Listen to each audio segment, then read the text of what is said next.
people that have seen anything on YouTube about me know that the hardest thing that I've ever done was Broly on Dragon Ball Z. But it wasn't because he was such a deep, intense character. It was just because he screams all the time. He just yells and fights. Yells and fights. If I have to say Kakarot again. Oh, God. I'm going to go Kakarot on you. Let me tell you the story about Broly. I'd been recording for I've been voice acting for probably 2 or 3, 4 years maybe by that point, and I was at a convention, much like this, and I met some people from Funimation in Dallas. Now, I live in Houston. I was working with ADV in Houston exclusively. Well, I met these guys from Funimation, and of course, as you probably know, Funimation, Dragon Ball Z, they like to call Funimation the house that DBZ built. Because it did. I mean, that show put them on the map, and it subsidized their ability to grow like they did. I met these guys, and like a week after the convention was over, one of them contacted me and said, "We're doing a Dragon Ball Z movie. Can you play like a real dark, angry kind of a bad guy?" And I thought, well, yeah, I think I probably can. And so I did a little something for them over the phone. Yeah, how scary is that, right? Over the phone. And so they had me come up and do Broly for movie 8, Legendary Super Saiyan.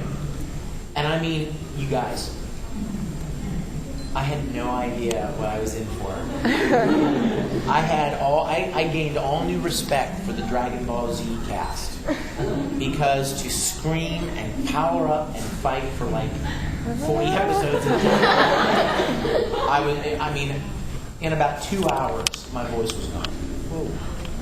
And I actually got scared. I was like, oh no, oh, this is bad. I gotta sing. I do music professionally, as a lot of you guys know. I've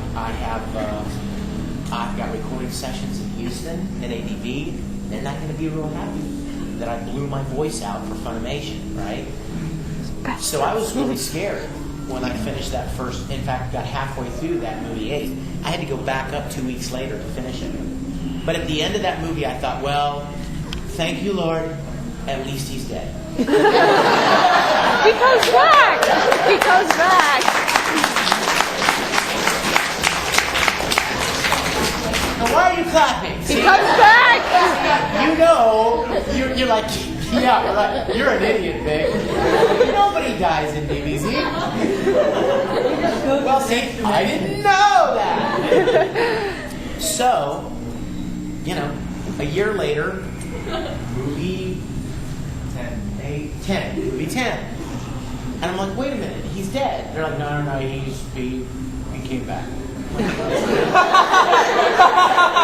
So I go up there and I record movie 10, and once again, for like a week and a half, I'm like just shot. My voice is in bad shape.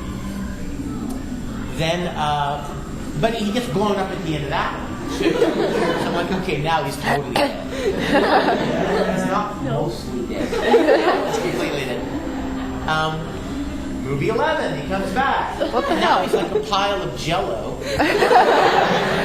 And he can't really talk, but he can yell.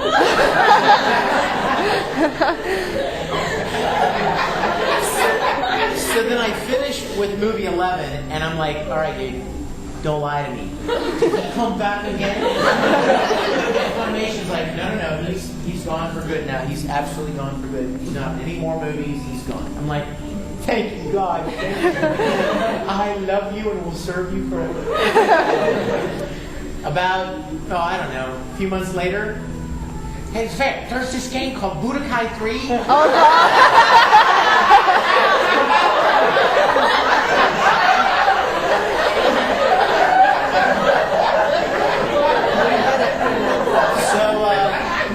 So I go do Budokai 3, and I'm like, Lord, they're never going to stop making video games, and he's like the coolest character in DBZ. So I'm prejudiced, I understand.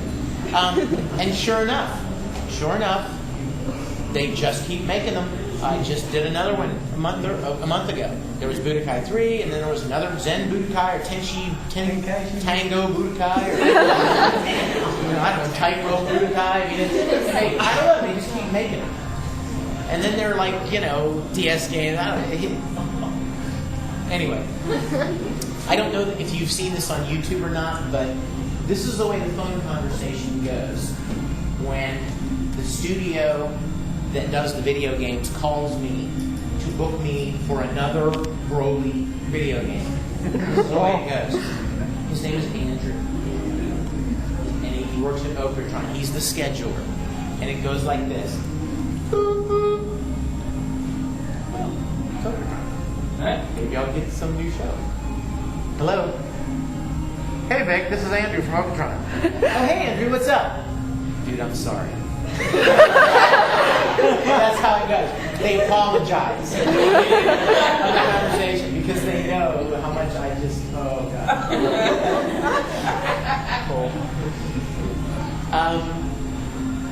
So he was hard, but not from an emotional standpoint, not from a performance standpoint, just from sheer physicalness of it's hard, you guys, screaming and yelling like that. How many of you have ever been in an argument with somebody where you were yelling and screaming, and within like 2 minutes you were lightheaded, and your voice felt like somebody thrown a blanket over it? Try doing that for 6 or 7 hours a day.